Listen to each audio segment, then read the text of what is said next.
Hello दोस्तों। आज हम मिलते हैं नेक्स्ट वीडियो में मिले हैं आपसे। इससे पहले मैंने बताया कि वोल्टेज रेगुलेशन के बारे में। आज मैं थोड़ा बताऊंगा आपको इम्पीडेंस के बारे में। इम्पीडेंस की एक क्लास देखने के बाद अगर कोई डाउट रह जाता है आपको तो निष्पक्ष आप कमेंट में पूछ सकते हैं। वैसे डाउट रह जाए ऐसा मैं होने नहीं दूंगा। देखिए, व्हाट इज इम्पीडेंस। इम्पीडेंस है क्या चीज़, पहले वो जान लेते हैं। फिर how to calculate impedance, impedance calculate कैसे किया जाता है उसको बताएंगे। तो चलिए पहले जानते हैं व्हाट इज इम्पीडेंस। इम्पीडेंस है क्या चीज़। देखिए दोस्तों, जैसे हमारा रजिस्टेंस रिएक्टेंस होता है, इसी तरह से इम्पीडेंस रजिस्टेंस और रिएक्टेंस का ही एक योग होता है। कोई हमारी अगर बाइंडिंग हमने कोई की है ट्रांसफार्मर में, अब उसका भी अपना एक रजिस्टेंस और उसका मैग्नेटिज्म उत्पन्न हो रही है तो उसका एक रिएक्टेंस भी होगा। तो इन दोनों रजिस्टेंस और रिएक्टेंस, इन दोनों का एडिशन ही हमारा इम्पीडेंस कहलाता है। तो चलिए अब हम पता करते हैं कि ये इम्पीडेंस की रोल क्या चीज़ है हमारे ट्रांसफार्मर में, कैसे काम करता है वो हम देखते हैं। देखिए, थोड़ा मैं और इसके बारे में बताऊंगा कि इम्पीडेंस हम ट्रांसफार्मर पर अगर निकालना चाहें तो कैसे निकाल सकते हैं। वैसे ये नेम प्लेट पर हमारे दिया जाता है कि इम्पीडेंस कितना परसेंट है, ये परसेंटेज में दिया जाता है। बेसिकली इम्पीडेंस को और थोड़ा सा अगर मैं बताने की प्रयास करूँ तो इम्पीडेंस वो चीज़ है जब हमें पता किया जाता है कि शॉर्ट सर्किट हमारा, अगर हम कोई ट्रांसफार्मर पे शॉर्ट सर्किट टेस्ट कर रहे हैं तो शॉर्ट सर्किट टेस्ट करते टाइम ये वाला हमारा पोर्शन शॉर्ट कर दिया जाता है। अब यहाँ पर कितनी वोल्टेज हमें देनी चाहिए, 11 केवी पूरी तो नहीं दे सकते यहाँ पर, हमें कितनी वोल्टेज यहाँ पर देनी चाहिए वो चीज़ हम इम्पीडेंस पर पता करते हैं। जितना परसेंट इम्पीडेंस होता है उस हिसाब से हम वोल्टेज देते हैं। तो चलिए आज मैं निकालना बताता हूँ इम्पीडेंस कैसे निकाला जाता है। देखिए, सबसे पहले मैं बता दूं कि रोल ऑफ इम्पीडेंस। देखिए, मैंने पिछली वीडियो में भी बताया था इम्पीडेंस वोल्टेज रेगुलेशन पर ही डिपेंड रहता है। देखिए, अब किसी भी ट्रांसफार्मर में अगर हमारा रजिस्टेंस और रिएक्टेंस का जो है वो जो भी एक वैल्यू रखता है, रजिस्टेंस और रिएक्टेंस की एक वैल्यू रहती है। अब जितनी ये रजिस्टेंस और रिएक्टेंस की वैल्यू है उतना लोड के साथ साथ वोल्टेज ड्रॉप भी होगा, वोल्टेज ड्रॉप भी होगा। जब ट्रांसफार्मर को चलाएंगे और चलाते टाइम हम देखेंगे कि लोड लगा हुआ है, और जब लोड लगा हुआ होगा तो ये कोई हीटिंग की वजह से हीटिंग भी होगी, इसमें हीटिंग भी हुई, हमिंग भी होगी। हमें तो इन सब के कारण magnetic magnetic core strength, core losses, इन सब के core losses, eddy current, hysteresis, इन सब में एक वोल्टेज ड्रॉप होता है। वो वोल्टेज ड्रॉप का कारण ही इम्पीडेंस है। इम्पीडेंस बोले तो रजिस्टेंस और रिएक्टेंस का योग ही उस वोल्टेज ड्रॉप का ही कारण है। और जो वोल्टेज ड्रॉप होता है उसी के कारण से हमारा वोल्टेज रेगुलेशन होता है। क्योंकि अगर हमने किसी ट्रांसफार्मर को नो लोड कंडीशन में चलाया, मान लिया मैंने एक ट्रांसफार्मर ले लिया, अब मैंने इसको नो लोड कंडीशन में चलाया, तब मेरा वोल्टेज आया 433 नो लोड कंडीशन में। अब जब मैंने लोड कंडीशन इसको दी, जब मैंने नो लोड कंडीशन में चलाया, तब ये हीटिंग और हमिंग ये जैसी आवाज़ नहीं हुई, क्योंकि इस पर कोई लोड ही नहीं है। लोड नहीं है तो करंट भी कोई फ्लो नहीं हुआ। जब करंट कोई फ्लो नहीं हुआ तो इसमें कोई लॉसेस जनरेट नहीं हुए, केवल कोर लॉसेस हुए, वो हम निगलेक्ट करके चलें तो। हाँ, देखिए, अब अगर मैंने ये नो लोड पर वोल्टेज मैंने कैलकुलेट किया तो 433 आया है। अब अगर मैं इस पे लोड दे देता हूँ, तब अब इसमें हमिंग भी हुई, हीटिंग भी हुई, और हमारे आयरन लॉसेस और कॉपर लॉसेस दोनों हुए। अब इनके कारण जो वोल्टेज हो गया, अब वोल्टेज मेरा बचा 328। तो अब मेरा जो वोल्टेज ड्रॉप हुआ वो मेरा कितना हो गया, तो 5 वोल्ट का मेरा ड्रॉप हो गया यहाँ पर।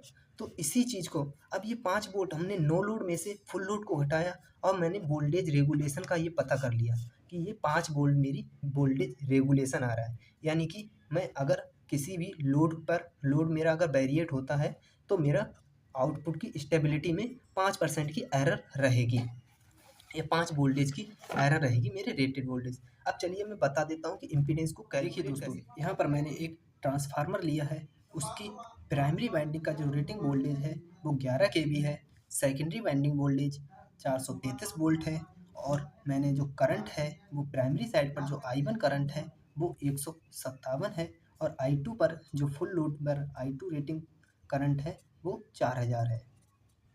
तो चलिए अब मैं शुरू करता हूँ कि इम्पीडेंस को मैं कैसे कैलकुलेट करूँ इन 4 पैरामीटर की मदद से। देखिए यहाँ पर मैं अब प्राइमरी साइड पर मैं एक ऑटो ट्रांसफार्मर टाइप एक इक्विपमेंट लगा देता हूँ, ऑटो ट्रांसफार्मर या वेरिएंट, जिससे मैं यहाँ पर एक टैपिंग्स लगाकर वोल्टेज को घटा बढ़ा सकूँ। अब मैंने जीरो से वोल्टेज को बढ़ाना धीरे धीरे चालू किया और मैंने सेकेंडरी साइड को शॉर्ट कर दिया। अब मैं देखूँगा कि यहाँ पर मैं धीरे धीरे वोल्टेज बढ़ाता जा रहा हूँ, धीरे धीरे वोल्टेज बढ़ाता जा रहा हूँ। यहाँ पर करंट तेज़ी से, क्योंकि फुल लोड है, लॉसेस भी अच्छे सभी होंगे, यहाँ पर कॉपर लॉसेस बहुत होंगे, इस वजह से अब यहाँ पर मेरा कब यहाँ पर मैं एक अमीटर लगाऊंगा और अमीटर की मदद से देखूंगा कि यहाँ पर मेरा सेकेंडरी साइड पर मेरा 4000 एम्पियर करंट मेजर करने की बात हो रही। तो अगर ज़्यादा करंट है तो मैं यहाँ पर एक सीटी लगाकर फिर अमीटर लगाऊंगा और यहाँ पर मेजर करूंगा कि मेरा 4000 एम्पियर करंट यहाँ पर धीरे धीरे वोल्टेज बढ़ाने पर एक समय ऐसा आएगा कि वोल्टेज यहाँ पर जितना बढ़ेगा वहाँ यहाँ पर करंट आने लगेगी। जितना जैसे धीरे धीरे वोल्टेज बढ़ाऊंगा, जितने वोल्टेज पर यहाँ पर रेटेड वोल्टेज के बराबर करंट मेरी फ्लो होने लगेगी, उस वोल्टेज को मैं नोट कर लूँगा। अब मान लिया मेरा वो वोल्टेज मान लिया 350 एम्पियर वोल्ट है। 350 वोल्ट पर मेरी जो करंट है वो सेकेंडरी साइड पर 4000 एम्पियर फ्लो हो जा रही है, क्योंकि मैंने शॉर्ट कर रखा है सेकेंडरी साइड को।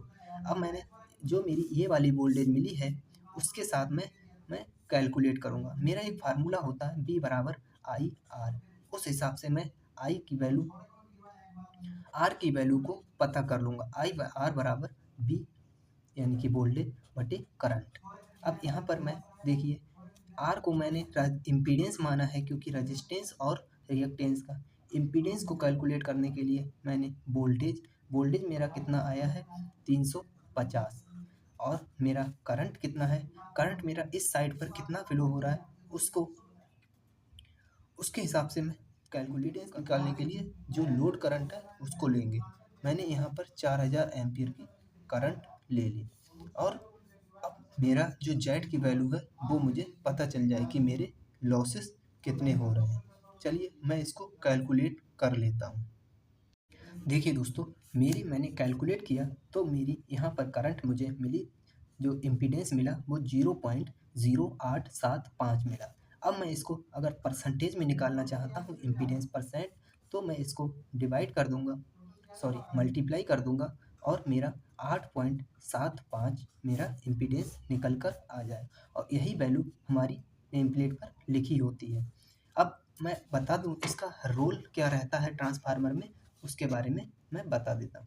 देखिए, इम्पीडेंस किसी भी ट्रांसफार्मर का इम्पीडेंस अगर अधिक होता है तो उसमें वोल्टेज रेगुलेशन भी अधिक होता है और हमारी जो स्टेबिलिटी है ट्रांसफार्मर की वो कम हो जाती है।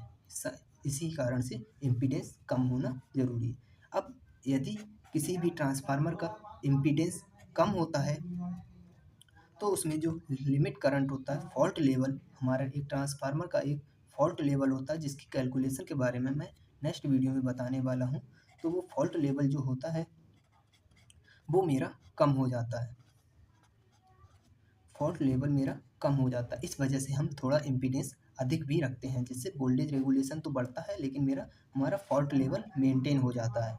उसको देखते हुए हम इम्पीडेंस पर भी ध्यान देते हैं, क्योंकि फॉल्ट लेवल एक कि ट्रांसफार्मर में फॉल्ट लेवल क्या चीज़, ट्रांसफार्मर में कितने जो फॉल्ट होने की कंडीशन है वो कितने एम्पियर पर फॉल्ट होने की कंडीशन आ जाएगी, वो हमारा ट्रांसफार्मर का फॉल्ट लेवल कहलाता है। और देख लेते हैं, देखिए अब वो लोड की स्टेबिलिटी के बारे में मैं चर्चा कर लूँ कि स्टेबिलिटी से क्या होता है। देखिए, ये मैंने वोल्टेज रेगुलेशन वाली क्लास में भी बताया, इसमें भी बता रहा हूँ। लोड स्टेबिलिटी, इसमें क्या होता है, अगर हमारा वोल्टेज रेगुलेशन अगर अधिक है किसी भी ट्रांसफार्मर का तो हमारा जो स्टेबिलिटी है वो कम हो जाएगी।